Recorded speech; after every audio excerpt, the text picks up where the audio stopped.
muchas veces va a decir que el objetivo de la glucólisis es transformar la glucosa en piruvato. Se está hablando de esta reacción que es aquí. Solo vamos a ver. Bueno, entonces la digestión sabemos que es va a depender de la especie de la que estamos hablando, pero el propósito es esa digestión de todas las macromoléculas que ya conocemos y que se puedan volver en glucosa, ácidos grasos, glicerol y aminoácidos. Empezar una digestión. Bueno, los rumiantes, ¿verdad? Sabemos que los microorganismos del rumen van a fermentar. Hoy les habló de esto Carlita la semana pasada y hoy lo estuvieron analizando en el laboratorio, donde la dieta, ¿verdad? Es a base de fermentación, entonces no va a ser lo mismo que yo agarre glucosa y la transforme en piruvato y agarre la glucosa, la entre a fermentación y forme lactato. Entonces tenemos dos rutas que pueden suceder. Cuando esto sucede en los rumiantes, pues el propósito es formar ácidos grasos volátiles y a partir de esos ácidos volátiles formamos energía. Ahora hablando de los monogástricos, el objetivo de los monogástricos es agarrar esos carbohidratos complejos, volverlos monosacáridos como la glucosa y luego que pasen al sistema digestivo, el torrente sanguíneo y empezar la primera ruta metabólica. Bueno, entonces las vías de la digestión. Tenemos que el propósito de que esté la glucosa es generar energía, no solo volver la glucosa en piruvato, sino que esa reacción va a generar ATP y ese ATP es para que las células puedan contraerse. Sabemos que va a haber también un intercambio celular, un intercambio activo y a través de ese conjunto de procesos enzimáticos la célula va a poder extraer energía, hacerla disponible para realizar todos los procesos celulares. A eso le llamamos anabolismo y catabolismo y ambos, la suma del catabolismo y anabolismo es metabolismo. Entonces ahorita tenemos dos conceptos de metabolismo. ¿Cuál fue el primero? Metabolismo son todas las reacciones químicas que van a suceder en el organismo animal. Y metabolismo es la suma de anabolismo más catabolismo. Depende, ¿verdad? Si yo les digo el concepto o puede ser que ustedes van a completar, ¿verdad? No sé todavía cómo hacer. Bueno, entonces vamos a empezar de las rutas metabólicas de los carbohidratos. Solo rutas metabólicas de los carbohidratos. Bueno, entonces empecemos. Ahorita solo las vamos a mencionar, no vamos a entrar a hablar de ninguna. La primera es la glucólisis. Entonces la glucólisis, el objetivo de tener la glucosa es transformarla en piruvato, generar ATP y generar NAD. Esa es la primera. Entonces puede ocurrir de dos maneras. Una glucólisis aerobia o anaerobia. Cuando es anaerobia, ¿qué dije que lo que íbamos a encontrar era lactato? Pero cuando es aerobia vamos a encontrar piruvato. Bueno, lo siguiente. La siguiente ruta que vamos a ver, o sea, cuando terminemos de ver, la primera. Cuando terminemos de ver esta, aquí está resumida. Cuando lleguemos aquí a piruvato, después del primer parcial, vamos a entrar a la siguiente ruta de carbohidratos, que es ciclo de Krebs. Entonces va a entrar el piruvato, que hay una serie de reacciones, será todo esto que está aquí esquematizado, y luego vamos a ir a cadena respiratoria. ¿Verdad? Todo esto vamos desde una glucosa, porque estamos en carbohidratos, una glucosa. Bueno, lo siguiente que vamos a ver entonces es cuando hay mucha glucosa, seguimos en el tema de carbohidratos, la vamos a almacenar como glucógeno. Entonces, ¿cómo se forma el glucógeno? La gluconeogénesis. Aquí hay un resumen de la ruta. Entonces, sabemos que niveles altos en sangre se van a almacenar dentro del hígado y músculo como glucógeno. La siguiente ruta de los carbohidratos es glucogenólisis, o sea, ese glucógeno que teníamos ahí, porque tengo poca glucosa, lo tengo que sacar y nuevamente convertirlo en glucosa. O sea, al revés, ¿verdad? Tengo glucosa, la descompongo, lo almaceno, la necesito, saco ese glucógeno y lo convierto en glucosa. La siguiente ruta es glucogénesis, ¿verdad? Formar glucógeno. Y la última es la vía de las pentosas fosfato. Entonces, vamos a tener que muchas veces necesito glucosa, pero no la voy a tener y la puedo obtener de otra manera. Entonces, estas son las que vamos a ver de los carbohidratos. Y aquí están todas integradas, ¿verdad? Entonces tenemos glucosa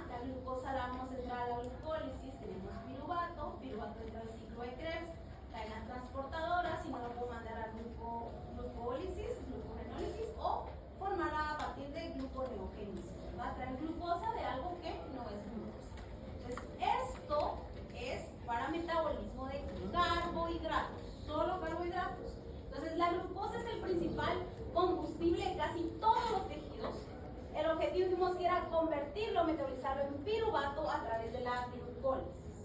Bueno, entonces, ¿cómo se da la absorción y el metabolismo de los carbohidratos? Porque antes de hablar que yo entro a la ruta, que tengo glucosa, que es azúcar, llegado de alguna forma. Sabemos que habla de absorción, el metabolismo y el objetivo es activar las vías. Bueno, podemos tener que nuestro paciente esté consumiendo, en este caso, almidón. Bueno, entra almidón. ¿Qué es lo primero que tiene que pasar en cavidad bucal? Por la amilasa vamos a romper los enlaces, vamos a volver disacáridos, monosacáridos y entonces ya tengo glucosa libre. Lo primero. Entonces, tengo azúcares libres después de la digestión por la amilasa salival, la amilasa pancreática y todas las demás amilasas y llega al intestino delgado. Cuando llega al intestino delgado esa glucosa pueden pasar dos cosas. Uno es que la glucosa a veces va a necesitar transportadores para poder entrar, transportadores de membrana. Hay tejidos. Y van a haber otros tejidos donde la glucosa va a entrar libremente. Entonces, nosotros vamos a decir que esas proteínas transportadoras de glucosa se pueden llamar GLUT o también SGLT, esas dos. ¿Por qué la glucosa necesita una forma de entrar a la célula? Porque tenemos que la glucosa es hidrofílica, o sea, va a estar ahí libre en el plasma sanguíneo, en la sangre. Pero la célula tiene la capa lipídica, no la va a dejar entrar. Tiene que entrar por una proteína transportadora. Vale, entonces empecemos. ¿Cómo es la descripción de los GLUT? Tenemos que hay tres tipos de GLUT y se clasifican en base a su similitud o a la afinidad por el sustrato. O sea que hay unos que van a ser más sensibles a glucosa, otros a lactosa, otros a fructosa, dependiendo el tejido donde estemos. Entonces, los GLUT de clase 1 van a tener 1, 2, 3, 4 y 14, y estos van a facilitar la captación de glucosa y de otras hexosas, pero no fructuosa. O sea, fructosa no va a poder entrar a través de esta proteína de membrana. Los GLUT clase 2, que son 5, 7, 9 y 11, estos sí van a poder transportar la fructosa y van a ver por qué es la importancia entre un momento. Y los clase 3, 6, 8, 10, 12 y 13, estos son miembros que todavía no se conocen mucho cómo funcionan por sus características atípicas. Pues miren aquí. Esto es todo lo que hemos estado viendo. Aquí está el epitelio, el tubo digestivo, el enterocito tiene que llevar, ustedes saben que cuando hablamos de lipoproteínas es llegar a linfa y después llegar a sangre. Entonces aquí vamos de una vez a sangre, o sea que este no sale en todas las capas de digestión. Si ustedes observan bien, aquí va la glucosa y está entrando con sodio. ¿Cómo se le llama a ese ingreso de 2 hacia un solo lado? Sin porte. Bueno, ahora miren aquí, ¿verdad? Está entrando, pero aquí sale por un GLUT 1. ¿Verdad? Miren, está entrando miren el transporte que está utilizando y miren cómo está saliendo. Pero ahora miremos arriba. Aquí está saliendo por un. ¿Se acuerdan que los dos era porque va a ser el único que deje salir a entrar o salir fructosa? ¿Verdad? Vale. Este se va a caracterizar porque nosotros lo vamos a encontrar en el riñón. O sea, si un paciente tiene poca glucosa y quiere reabsorber, solo puede reabsorber a través de la GLUT2 a nivel renal. Es la única forma que se puede reabsorber glucosa. Entonces, GLUT clase 1. Estos se han identificado que se encuentran en tejidos como la barrera hematocefálica, o sea, ¿qué se deja entrar o no a cerebro? Esa es la barrera, ¿qué permito entrar o no a cerebro? Y dice que estos son independientes de insulina. ¿Qué quiere decir? Independiente de insulina. Que no necesita insulina para poder entrar. O sea que esté la hormona no activa, la glucosa cerebro va a poder entrar libremente. El 1 va a estar en el cerebro. Y miren, estudios han detectado de que cuando hay tumores, la GLUT1 a nivel cerebral está aumentada. Entonces, voy a explicar qué pasa con un tumor. Un tumor es porque hay una mitosis descontrolada y se forman más células y más células y más células. Pero esas células, como están creciendo, es un tejido nuevo, necesitan alto índice energético. Bueno, entonces, como el tumor necesita mucha energía, va a captar mucha glucosa, va a dejar entrar glucosa. Entonces, si tengo yo muchos receptores de glucosa activos a nivel de cerebro, eso que siempre está relacionado a que tenemos tumores cerebrales. El GLUT, seguimos en la clase 1, pero es el GLUT2. Esto se va a encontrar en el hígado, en las células beta del páncreas, secretoras de insulina, y en el intestino delgado. Son independientes de insulina. Y su función es captar la glucosa en el tracto gastrointestinal. ¿Por qué? Para captar en intestino la glucosa no utilizo insulina. Creen que no necesito insulina para que entre en el digestivo. Porque si necesitamos que algo se absorba rápido, no podemos depender de una hormona, porque hablábamos que las hormonas no se pueden almacenar, tienen que metabolizarse, o sea, tienen que producirse. Y si el paciente necesita ya entrar glucosa, no puede esperar a que se forme una hormona. Entonces, desempeña un papel significativo en la captación de carbohidratos intestinales. Pero miren, el objetivo de interés es la prevención y el tratamiento de la diabetes para inhibir la absorción. Entonces, ¿qué pasa en un caso de diabetes con estos? ¿Por qué se están tratando de bloquear? O sea, que estudios han dicho que el GLUT2 permite la entrada de glucosa libre sin insulina. Entonces, una forma de prevenir la diabetes es bloquearlo. ¿Qué es diabetes? Sangre. Entonces, el GLUT es el digestivo, entra al enterocito y del enterocito pasa a... Pero si nosotros tenemos bloqueado, no va a poder pasar a sangre. O sea, son estudios que se han dicho que es una forma de prevenir. El GLUT3 también es independiente de insulina. Lo vamos a encontrar en espermatozoides a nivel de neuronas y las células de defensa. Y también se ha encontrado que está asociado a la expresión de tumores agresivos cerebrales recurrentes. O sea, que se quita el tumor y vuelve a salir, regresa. Ahora los clase 4, miren, dice que está en los músculos, en tejido adiposo y es regulado por insulina. ¿Qué nos dice eso? Que el músculo para contraerse tiene que tener, para dejar entrar glucosa, insulina. Bueno, entonces este está relacionado con la obesidad y la diabetes tipo 2. Muy bien, GLUT clase 1. Estos, el número 14, es de importancia porque los espermatozoides, solo exclusivamente pueden metabolizar la fructuosa. Los espermatozoides solo pueden metabolizar la fructuosa. Y aún se desconoce cómo es que funciona el GLUT clase 14 en los espermatozoides. No se sabe muy bien. Bueno, los clase 2 vamos a tener 5 y 7. Y estos van a estar en espermatozoides, hepatocitos y intestino y son independientes de insulina. Los 11, ahí estudian, los GLUT 11 y 9, estos también van a estar en páncreas, en riñón y en músculo. Y vamos a tener los clase 3 para terminar. El GLUT clase 3 se expresa en testículos, cerebro, espermatozoides y son dependientes de insulina. Y los clase 12 también son dependientes de insulina. Entonces se dan cuenta que el tejido adiposo y músculo siempre necesita insulina. Cerebro no necesita insulina. La glucosa que hay disponible la tiene que poder utilizar en ese momento. Y se ha observado que la expresión intensa del carcinoma en cáncer de mama está relacionado con esta clase de GLUT. Pero eso es importante porque quiere decir que son marcadores celulares. Entonces uno viene, se hace una histopatología, se hace una inmunohistoquímica y se detecta si está activo o no y nos dice qué tumor es de una forma más rápida. Bueno, entonces ahora sí vamos a entrar con los transportadores.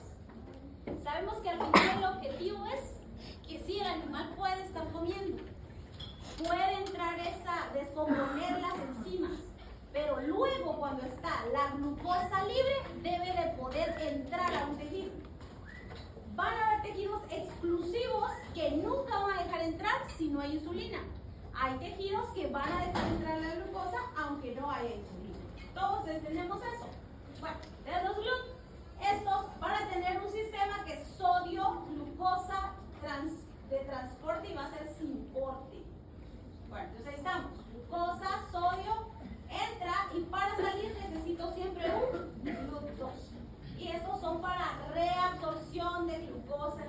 transportadores. Si yo pregunto ahí, ¿qué transportador se utiliza para reabsorber glucosa? ¿Ustedes ponen?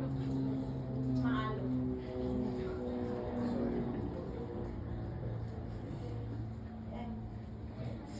Porque está hablando de reabsorber glucosa.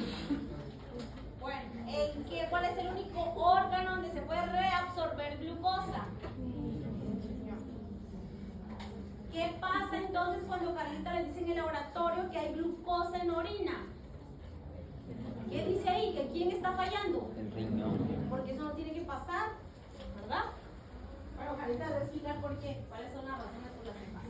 Bueno, entonces estos transportadores sin borde, solo tenemos 1 y 2. Y tienen que ver con reabsorción de glucosa y galactosa.